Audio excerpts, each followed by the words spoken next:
ప్రపంచంలోనే అతి పెద్ద ప్రజాస్వామ్య దేశం. అసలు మన దేశం ఎలా నడుస్తోంది? ఎప్పుడైనా ఆలోచించారా? దీని వెనుక ఒక పెద్ద గైడుంది, ఒక బ్లూప్రింట్ లాంటిది. అదే మన భారత రాజ్యాంగం. సరే, ఈరోజు మనం దాని గురించే కొంచెం లోతుగా మాట్లాడుకుందాం. మన రాజ్యాంగం మొదలయ్యేదే ఈ అద్భుతమైన మాటలతో, భారత ప్రజలమైన మేము.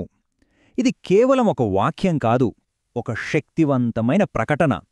అంటే ఈ రాజ్యాంగానికి అధికారం ఎక్కడ్నుంచో రాలేదు, అది ప్రజల చేతుల్లోనే, అంటే మనందరి చేతుల్లోనే ఉంది. అందుకే దీన్ని కేవలం ఒక రూల్ బుక్లా చూడకూడదు. ఇది మన దేశం తనకు తాను చేసుకున్న ఒక ప్రామిస్, మన పెద్దలు కలలుగన్న భవిష్యత్ భారతదేశం ఎలా ఉండాలో చెప్పే ఒక విజనరీ డాక్యుమెంట్ అన్నమాట. సరే, మరి వాగ్దానమేంటి? దీని మూలాల్లోకి వెళ్దామా? రాజ్యాంగం మనకు ఇస్తున్న ఆ ప్రాథమికమైన హామీ ఏంటో ఇప్పుడు చూద్దాం. ఇదిగోండి, ఇదే మన రాజ్యాంగ ప్రవేశిక. దీన్ని రాజ్యాంగానికి ఆత్మ అని కూడా అంటారు. ఇది మనకు కొన్ని కీలకమైన హామీలిస్తుంది. అందరికీ న్యాయం, ఆలోచనా స్వేచ్ఛ, సమానత్వం, ఇంకా మనమంతా ఒకటే అనే సౌభ్రాతృత్వం. ఇవే మన రాజ్యాంగానికి పునాదిరాళ్లు. ఈ ప్రవేశికలోనే మన దేశ స్వభావాన్ని చెప్పే 5 ముఖ్యమైన పదాలు ఉన్నాయి. సర్వసత్తాక అంటే మన నిర్ణయాలు మనవే. సామ్యవాద అంటే సంపద అందరికీ చెందాలి. లౌకిక అంటే ప్రభుత్వానికి ఏ మతంతోనూ సంబంధం లేదు. ప్రజాస్వామ్యం అంటే మన పాలకుల్ని మనమే ఎన్నుకుంటాం. ఇక గణతంత్ర అంటే మన దేశాధినేత ఎన్నిక ద్వారానే వస్తారు. ఇవి మన దేశానికి 5 పిల్లర్స్ లాంటివి. ఓకే, ఈ మౌలిక సూత్రాల నుంచి ముందుకెళ్తే రాజ్యాంగం మనలో ప్రతి ఒక్కరికీ కొన్ని గ్యారంటీలిస్తుంది. అవే మన ఫండమెంటల్ రైట్స్, అంటే ప్రాథమిక హక్కులు. వాటి గురించి ఇప్పుడు తెలుసుకుందాం. ఇంతకీ ప్రాథమిక హక్కులు అంటే ఏంటి? సింపుల్గా చెప్పాలంటే ప్రతి పౌరుడు ఒక గౌరవప్రదమైన జీవితం గడపడానికి రాజ్యాంగమిచ్చే హామీనే ప్రాథమిక హక్కులు అంటాం. ఇవే భారతదేశంలో వ్యక్తి స్వేచ్ఛకు పునాది. మన రాజ్యాంగం మనకిచ్చిన కొన్ని ముఖ్యమైన హక్కులు చూద్దాం. ఆర్టికల్ 19 మన మనసులో ఉన్నది ఫ్రీగా మాట్లాడే హక్కు ఇస్తుంది. ఇక ఆర్టికల్ 21 అయితే ఊపిరి పీల్చుకోవడం మాత్రమే కాదు, ఒక గౌరవంగా బ్రతికే హక్కు అనమాట. ఆర్టికల్ 21ఏ పిల్లల చదువు కోసం. అలాగే ఆర్టికల్ 24 బాల కార్మిక వ్యవస్థ ఉండకూడదని చెబుతుంది. చూసారా, ఇవన్నీ ఒక మంచి సమాజం కోసం ఎంత అవసరమో కదా. అయితే ఇక్కడొక ప్రశ్న వస్తుంది. ఈ హక్కులకేమైనా లిమిట్స్ ఉన్నాయా? అంటే మనకు నచ్చింది చేసేయొచ్చా? ఏమైనా మాట్లాడేయొచ్చా? లేదండి, హక్కులకు పరిమితులున్నాయి. మన రాజ్యాంగం వ్యక్తి స్వేచ్ఛకు, సమాజ శ్రేయస్సుకు మధ్య ఒక బ్యాలెన్స్ మెయింటైన్ చేస్తుంది. అందుకే దేశ భద్రత, పబ్లిక్ ఆర్డర్ వంటి కారణాలతో కొన్ని హక్కులపై సహేతుకమైన పరిమితులు విధించవచ్చని చెబుతుంది. అంటే మన స్వేచ్ఛ ఇంకొకరి స్వేచ్ఛకు అడ్డంకి కాకూడదు. హక్కుల గురించి తెలుసుకున్నాం కదా, మరి ప్రభుత్వం ఎలా పరిపాలించాలి? దానికి దారిచూపే సూత్రాల గురించి ఇప్పుడు మాట్లాడుకుందాం. వీటినే ఆదేశిక సూత్రాలు అంటారు. సో ఈ ఆదేశిక సూత్రాలు అంటే ప్రభుత్వానికి ఒక గైడ్లైన్స్ లాంటివి. దేశపాలన కోసం చట్టాలు చేసేటప్పుడు, పాలసీలు తయారు చేసేటప్పుడు ప్రభుత్వం వీటిని గుర్తుపెట్టుకోవాలి.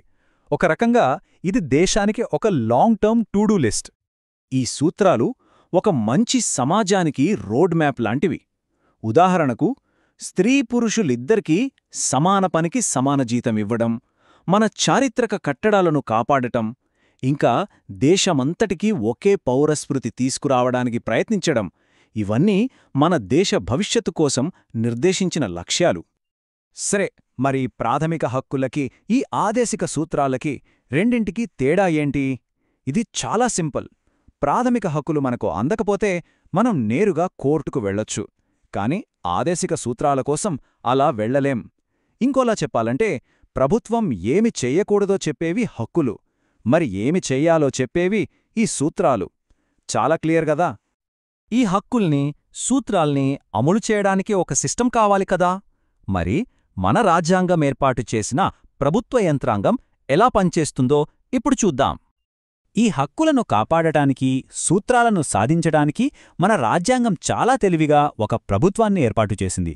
ఇందులో అధికారాలన్నీ ఒకే చోట ఉండకుండా వేరువేరు విభాగాల మధ్య పంపిణీ చేయబడ్డాయి. ప్రభుత్వంలో ముఖ్యంగా 3 విభాగాలుంటాయి. ఇవి ఒకదానికొకటి చెక్స్ అండ్ బ్యాలెన్సెస్గా పనిచేస్తాయి. ఒకటి శాసన వ్యవస్థ, అంటే పార్లమెంట్. వీళ్ళు చట్టాలు చేస్తారు. 2 కార్యనిర్వాహక వర్గం అంటే ప్రభుత్వం. వీళ్ళు ఆ చట్టాలను అమలు చేస్తారు. 3 న్యాయ వ్యవస్థ అంటే మన కోర్టులు. ఇవి చట్టాలు సరిగ్గా ఉన్నాయో లేదో చూసి రాజ్యాంగానికి కాపలాదారుగా ఉంటాయి. చట్టాలు చేసే అధికారం కూడా కేంద్ర, రాష్ట్ర ప్రభుత్వాల మధ్య పర్ఫెక్ట్గా డివైడ్ చేయబడింది. దీన్నే ఫెడరల్ సిస్టమ్ అంటారు. కొన్ని విషయాలపై కేంద్రం మాత్రమే చట్టాలు చేస్తుంది, కొన్నింటిపై రాష్ట్రాలు మాత్రమే, మరికొన్నింటిపై ఇద్దరు చేయొచ్చు. ఉదాహరణకు విద్య, అడవులు లాంటివి ఉమ్మడి జాబితాలో ఉంటాయి. ఇప్పటిదాకా రాజ్యాంగ నిర్మాణం చూశాం. కాని ఇది రాతిమీద చెక్కిన శాసనం కాదు. ఇది నిరంతరం మారుతూ ఉంటుంది. ఒక జీవమున్న పత్రం లాంటిది. అదెలాగో ఇప్పుడు చూద్దాం. మన రాజ్యాంగ నిర్మాతలు చాలా ముందు చూపుతో ఆలోచించారు. అందుకే దీన్ని ఎప్పటికీ మార్చలేని ఒక పత్రంగా కాకుండా మారుతున్న కాలానికి, సమాజానికి అనుగుణంగా మారగల ఒక లివింగ్ డాక్యుమెంట్గా రూపొందించారు. అందుకే రాజ్యాంగ సవరణ అనే ప్రక్రియను పెట్టారు. ఇది మారుతూ ఉంటుందన్నదానికి ఒక మంచి ఉదాహరణ ఏంటంటే, కొన్ని ఆర్టికల్స్ను రాజ్యాంగం నుంచే తీసేశారు. ఎందుకంటే కాలం మారే కొద్దీ కొన్ని రూల్స్ అవసరం ఉండదు కదా, అలా అవసరం లేని వాటిని తొలగించారన్నమాట. ఉదాహరణకు ఒకప్పుడు రాజులకు ప్రభుత్వం భరణాలిచ్చేది. దానికి సంబంధించిన ఆర్టికల్ ఉండేది. కాని ఆ పద్ధతి ఆపేశాక ఆర్టికల్ను తీసేశారు. అలాగే పన్నుల వ్యవస్థ మారినప్పుడు పాత ట్యాక్సులకు సంబంధించిన ఆర్టికల్స్ తొలగించారు. రీసెంట్గా జమ్మూ కాశ్మీర్కు సంబంధించిన ఆర్టికల్ 370లో మార్పులు చేయడం కూడా చూశాం. ఇవన్నీ రాజ్యాంగం ఎలా కాలంతో పాటు మారుతుందో చూపిస్తాయి. నిజానికి 1950 నుంచి ఇప్పటివరకు మన రాజ్యాంగానికి 100కు పైగా సవరణలు జరిగాయి అంటే ఆలోచించండి. ప్రతి సవరణ మన దేశం యొక్క ప్రయాణాన్ని, దాని మార్పులను ప్రతిబింబిస్తుంది. ఇది ఎప్పటికప్పుడు ఎదుగుతూనే ఉంటుంది. చూడండి, 70 ఏళ్ల క్రితం రాసిన ఒక రూల్ బుక్ ఈరోజు ప్రపంచంలోనే అతిపెద్ద ప్రజాస్వామ్య దేశానికి దారి చూపుతోంది. ఇది గతాన్ని గౌరవిస్తూ భవిష్యత్ ఆశలను నింపుకున్న ఒక అద్భుతమైన పత్రం. మరి దీని తర్వాత అధ్యాయం ఎలా ఉండాలి? దీని గురించి ఆలోచించడం మనందరి బాధ్యత.